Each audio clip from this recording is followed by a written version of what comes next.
দেখছেন না বর্তমানে এমন কিছু নেতা বাইর হয়েছে যে তারা আবার লেকচার মারে যে আমাদের নেতার নাম নিতে গেলে অজু করা লাগবে। সবাই বলে নাউজুবিল্লাহি মিন যালিক। শুনছেন না আপনারা? তোমার নেতা কত বড় নেতা, যার নাম নিতে গেলে অজু করা লাগবে। অর্থাৎ অজুর সম্পর্ক নিয়ে, অজু নিয়ে কোন বিষয়ের উপর অজু রাখতে হয় না, এই জ্ঞান যদি থাকতো তাহলে সামান্য সলিমুল্লাহ কলিমুল্লাহ বা কোনো মানুষের জন্য এরকম একটা শব্দ ব্যবহার করতে পারতো না। জোরে বলেন ঠিক না বেঠিক? আল্লাহ তাআলা সূরা বাকারা 183 নম্বর আয়াতে বর্ণনা করেন,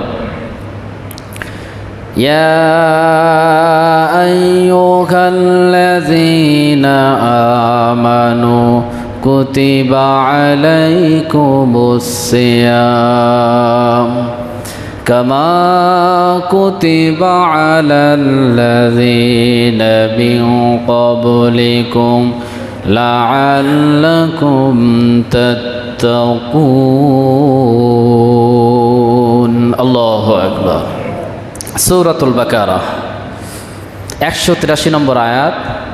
আল্লাহ রাব্বুল আলামিন ইয়া আইয়ুহাল্লাযীনা আমানু, ইয়া দিয়ে, হরফে নিদা দিয়ে বান্দাদেরকে ডাকছেন যে সমস্ত বান্দারা আল্লাহ তাআলার উপর বিশ্বাস স্থাপন করে।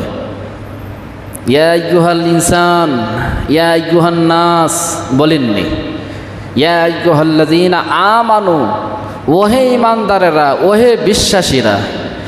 বিশ্বাসীদেরকে ডেকে ডেকে আল্লাহ তাআলা বলছেন। সবাই বলেন সুবহানাল্লাহ।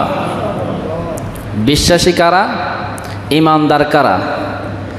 শুধু মনে মনে আল্লাহ তাআলাকে মেনে নিলাম, এটাই কিন্তু ইমানদারের বহিঃপ্রকাশ নয়। মনে মনে যেরকম মানতে হবে, আমাদের জীবনে অর্থাৎ 3.5 হাত বডিতে আল্লাহ রাব্বুল আলামিনের বিধানটা মেনে নেওয়াই হলো ইমানদারদের কাজ। জোরে বলেন ঠিক না বেঠিক? এখন এই ইমানদার বা বিশ্বাসী হতে হলে তাদের কিছু শর্ত আছে। আল্লাহ রাব্বুল আলামিন যে প্রথম শর্ত দিয়েছেন, তাদের ধৈর্য এবং সালাত আদায় করতে হবে। তাদের ভিতরে যদি ইমানদার হতে চায়, প্রথম যে শর্তের ভিতরে আল্লাহ রাব্বুল আলামিন দিয়েছেন, যারা ইমানদার, যারা আল্লাহ তাআলাকে বিশ্বাস করে, তাদের ধৈর্য ধারণ করতে হবে আর আল্লাহ তাআলার প্রতি সালাত বা নামাজ কায়েম করতে হবে। সবাই বলেন সুবহানাল্লাহ। সূরাতুল বাকারা 153 নম্বর আয়াত। আল্লাহ রাব্বুল আলামিন বলছেন, ইমানদারদের শর্তের ভিতরে একটা শর্ত এই, ইয়া আইয়ুহাল্লাযীনা আমানুস্তাঈনু বিস-সাবরি ওয়াস-সালাহ ইন্নাল্লাহা মা'আস-সাবিরিন। আল্লাহু আকবার। আল্লাহ রাব্বুল আলামিন বলছেন, ওহে বিশ্বাসীগণ, ইস্তাঈনু, তোমরা সাহায্য প্রার্থনা করো, বিস-সাবরি ওয়াস-সালাহ, ধৈর্য এবং নামাজের মাধ্যমে। সুবহানাল্লাহ বলবেন না? তার মানে ইমানদারদের পূর্ব শর্ত হলো তাদের ধৈর্যশীল হতে হবে এবং নামাজি হতে হবে। ধৈর্য এবং নামাজ যদি তারা আদায় করতে পারে, আঁকড়ে ধরে রাখতে পারে, আল্লাহ তাআলা বলছেন, ইন্নাল্লাহা মা'আস-সাবিরিন, অবশ্যই আমি ধৈর্যশীলদের সাথেই আছি। জোরে বলেন সুবহানাল্লাহ। এখন এই ইমানদারদের আরও একটা শর্ত, সেই শর্ত হলো প্রত্যেক ইবাদত বন্দিগির আগে হালাল রুজি, হালাল রিজিক তারা ভক্ষণ করবে। নির্দেশটা কার? সবাই উত্তর দিতে হবে কার?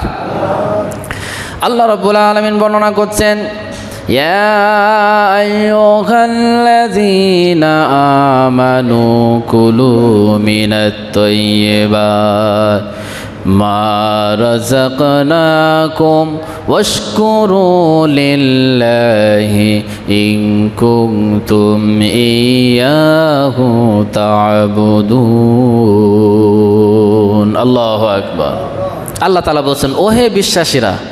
এখানেও সেই বিশ্বাসীদেরকে ডেকে বলছেন, যারা ঈমান আনছে তাদেরকে ডেকে বলছেন, কুলু মিনাত তাইয়্যিবাত, তোমরা ভক্ষণ করো উত্তম খাদ্য থেকে। সুবহানাল্লাহ বলবেন না? মা রাযাকনাকুম, আল্লাহ তাআলা রিজিক হিসেবে তাদেরকে যা দিয়েছি, তোমাদেরকে রিজিক হিসেবে আল্লাহ তাআলা যেটা দিয়েছে উত্তম রিজিক তোমরা ভক্ষণ করো। ওয়াশকুরু লিল্লাহ, আর আল্লাহ তাআলার জন্য শুকরিয়া জ্ঞাপন করো। শুকরিয়া কার?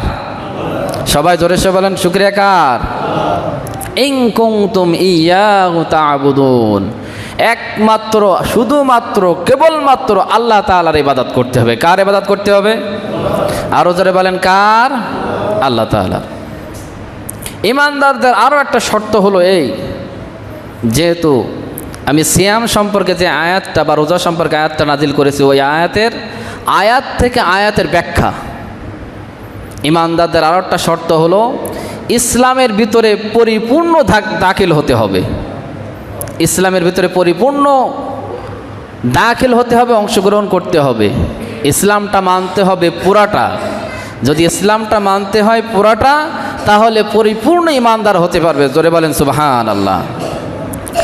আল্লাহ তাআলা বর্ণনা করছেন, ইয়া আইয়ুহাল্লাযীনা আমানু দুখুলু ফিস-সিলমি কাফা ওয়া লা তাত্তাবি'উ খুতুওয়াতিশ শায়াতিন ইন্নাহু লাকুম আদুউম মুবিন। আল্লাহু আকবার। ইয়া আইয়ুহাল্লাযীনা আমানু, আল্লাহ তাআলা এখানেও বলছেন, ও হে বিশ্বাসীরা, ওই ইমানদারেরা যারা ঈমান এনেছো, যারা ঈমান এনেছো বলে দাবি করো, উদখুলু ফিস-সিলমি কাফা, তোমরা ইসলামের ভিতরে পরিপূর্ণভাবে দাখিল হয়ে যাও। সবাই বলেন সুবহানাল্লাহ। সবাই আরো জোরে সরে বলেন সুবহানাল্লাহ।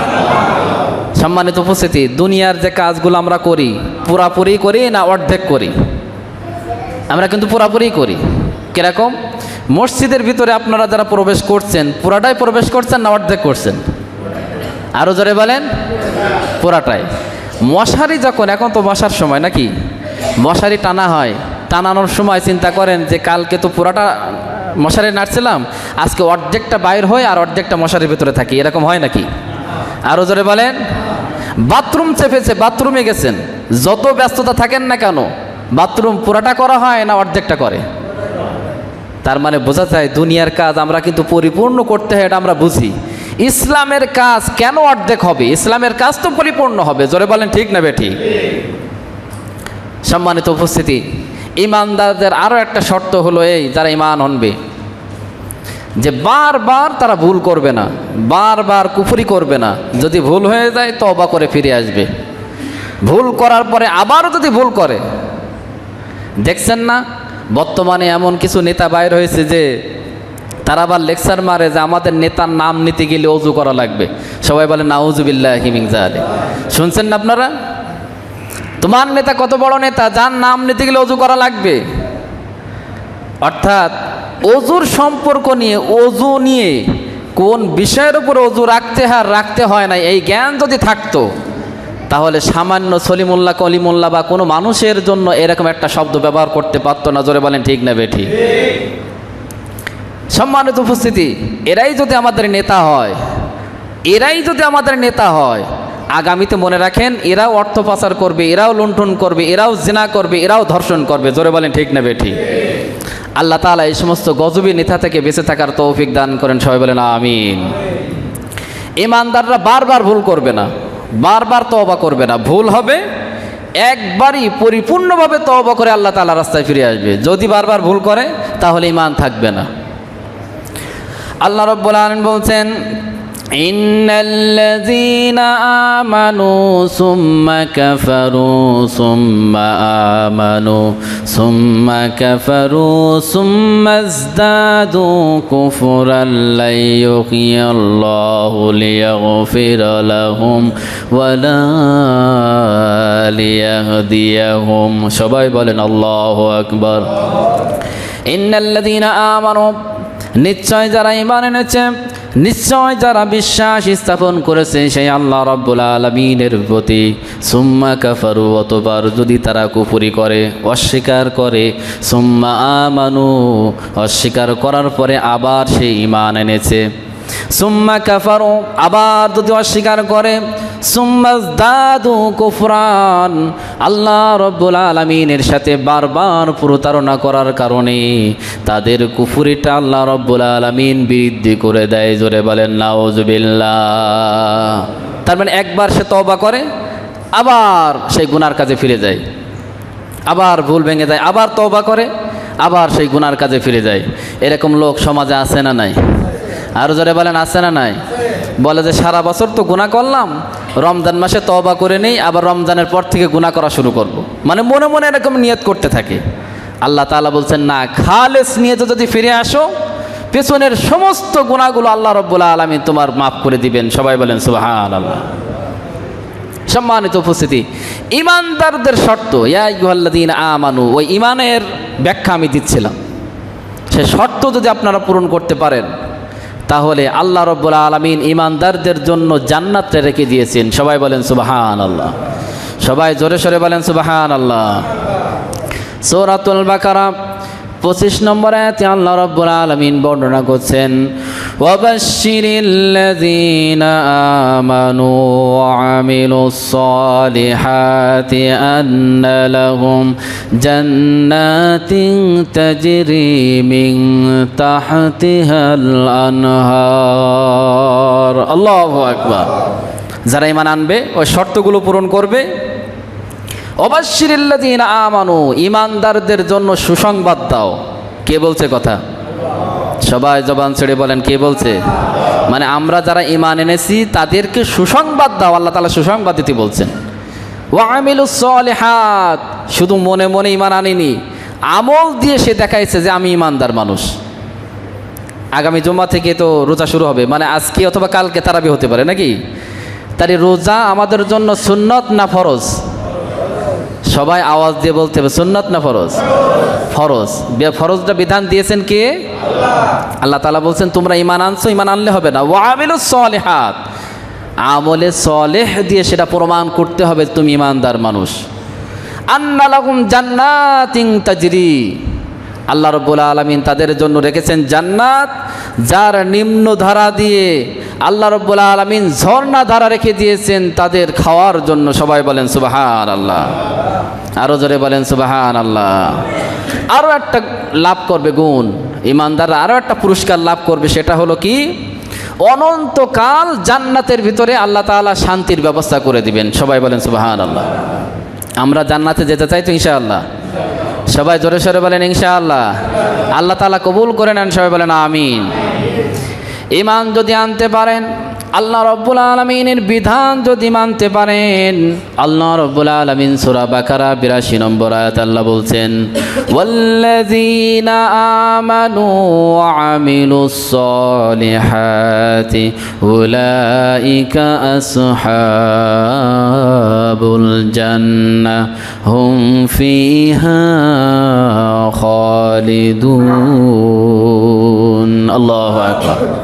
ওয়াল্লাযীনা আমানু, অতঃপর যারা ঈমান এনেছে, বিশ্বাস স্থাপন করেছে, মেনে নিয়েছে আল্লাহ তাআলার বিধানকে, যারা মেনে নিয়েছে অন্তঃকরণে এবং আমল করেছে, আমল সালেহ দিয়ে প্রমাণ করেছে, উলাইকা আসহাবুল জান্নাহ, তারাই তো জান্নাতের উত্তরাধিকারী। সুবহানাল্লাহ বলবেন না?